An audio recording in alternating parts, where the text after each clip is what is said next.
My name is Rich Seng, and I have a company here in Chicago called Giggity.tv, and we were founded about 4 years ago.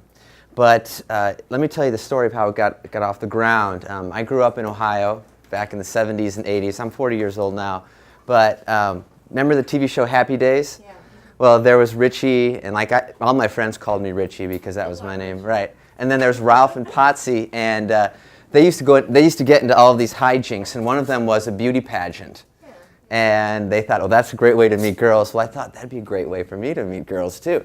So I put together something called Miss Wicker Park, and it was like an all-city beauty pageant where women would go to the website and create like a profile, and then there'd be online voting, kind of like a hot or not kind of thing, and that would create a top 10. And then we took the top 10 to the finals at the Double Door, which is a music venue in Wicker Park. And this was right around the time when live streaming was just starting to get off the ground. So I'm like, well, let's live stream it. And I'm like, well, maybe we shouldn't, because if we're live streaming it, then people won't come to the show and I'll lose money. But I'm like, you know what? This is technology. This is the future. So I dove right in. And we set up a single camera, and then we included online voting. We found a way to kind of create a widget for that. Well, not only did we fill the venue with 400 people, but we had like another 300 online watching. And it really felt good. And afterwards, I was just like having a beer, and I saw the owner, who's like this really older, smart, wealthy dude. And I'm like, hey, how you doing? We did the show tonight. And he's like, oh, you did this? He said, I never come to my club anymore. But when I heard about Miss Wicker Park, I wanted to come out and check this out.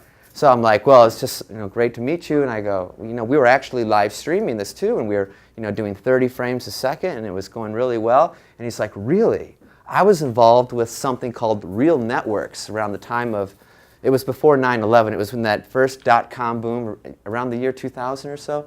And he said he was with a group of investors that lost $300 million because they had all the money, but they didn't have no one at home had the computers that were capable of managing, all of that content.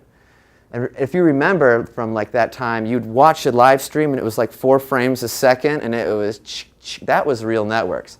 But they built a great infrastructure, but again, it was just all lost. Well, I said, like I said, we were doing 30 frames a second. And he's like, wow, I can't believe it. And then that's when I had this idea that was floating in the back of my mind, and I just threw it out at him. I said, well, why don't we do this? Why don't we install cameras permanently aimed at the stage from a variety of different angles? We'll get the audio from the soundboard, we'll get live room microphones, we'll blend those, we'll make it look good, we'll make it sound good, and we'll automate everything so that you only have to spend, just to schedule it, and then you can, as a bar owner, you can just go back to running your bar. You don't have to worry about the videography, because one of the things that I used to do, I used to make, documentary films and MC battle, like freestyle battles, and kind of like Chicago's version of 8 Mile. It was called Rhyme Spitters.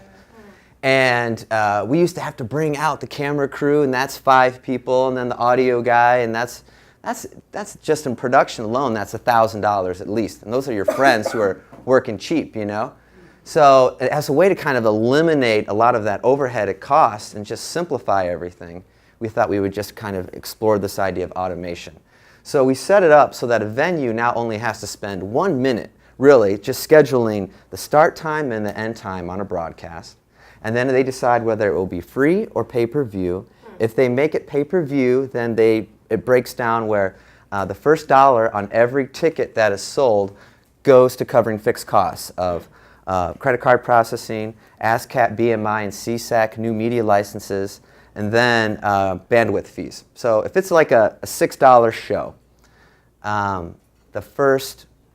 let's use the example of a $5 show. It's a better example. Suppose it's a $5 ticket. The first dollar goes to covering fixed costs. Then that leaves $4 of profit. Well, Giggity takes 25% of that, goes right into our coffer. So that's how we make our money. We only take 25%. Then we leave 75% to the venue, and then they decide amongst the artists, okay, well, the venue will say, well, we're going to take 30%, and then we have 3 bands, and then they will each get 15%. Well, all of the artists, they create a artist profile where they give us, they check off on the terms of service, they create a little profile, and then they give us their PayPal link. so that we can just pay them directly. Again, everything is automated, so you don't need to like worry about the paperwork. It's all like automated. So like, on a typical Saturday night, we do more broadcasts on Fridays and Saturdays, but normally it's like, I could be out with my friends or I'm home, and there are 20 to 25 different shows going on, which is like really cool, and then I can just dial them up. So actually, Buddy Guy's Legends, it's just right around the corner from here. They have an installation, and so I'll just fire this up and you can kind of see what it looks like. They do like 3 shows a day. They do like an afternoon show, an early evening. Yeah. It's live right now? Yeah, this is live right now. That's so cool. And then what we have here are like Twitter feeds and things like that. And you can also comment. So it all kind of works together. So this is Matt Hendricks, and then here's like, here's his Facebook. So you click that. It's like, you can kind of, well, it didn't really click because of maybe security things. But anyway, you kind of get the idea. So then there's like a link to his website if you want to buy his music, or if there's a Twitter. Then if you just want to tip him directly, like, I really like this guy, you can just give him straight up whatever amount you want. Yeah. And then what happens afterwards? Look at your face. Yeah. This is fantastic. Yeah, this is awesome. You're the best speaker we've ever had. And then what happens afterwards is that while we stream everything, we also archive it for video on demand. So there's like a philosophy here of not only broadcasting to the world, but also then preserving it, so that we're sharing culture and we're keeping it, making it live forever. And then while we do pay-per-view on the live streams, we also can do pay-per-view on the archives. So you can make money on both ends. And then again, this direct payment to the artists is really important, because anything that we can do to use technology to like make it so that to make it easier for artists to make a living off of their art is what we're about, So I'll go take you back here to. So like these are all of our broadcasts. Well, some of them tonight. So this is going on right now, and this is like at the Elbow Room. Here's the other one at Buddy Guy's tonight. This is in Hollywood. This is we have an installation at Second City. We have them in Chicago here, but we also do like comedy theater too. So this is going to be tonight there, and then we're doing a really cool hip hop thing tonight at Sub T. Yeah. So just 3 weeks ago we installed a new camera there. It's not in the upstairs, it's in the downstairs, because they do something really cool. They have the Tuesday open mic nights, and all the MCs come out, and it's just a great way for them to be seen. Well, I wanted to start streaming that just so that, again, we can share it with the world, get people in Japan watching, you know what I mean? And then like also archive it.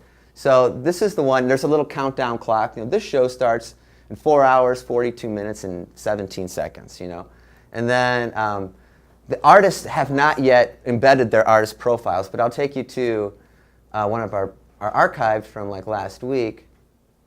So this is last week's. And then if you look down here, these are all the artists who created a profile.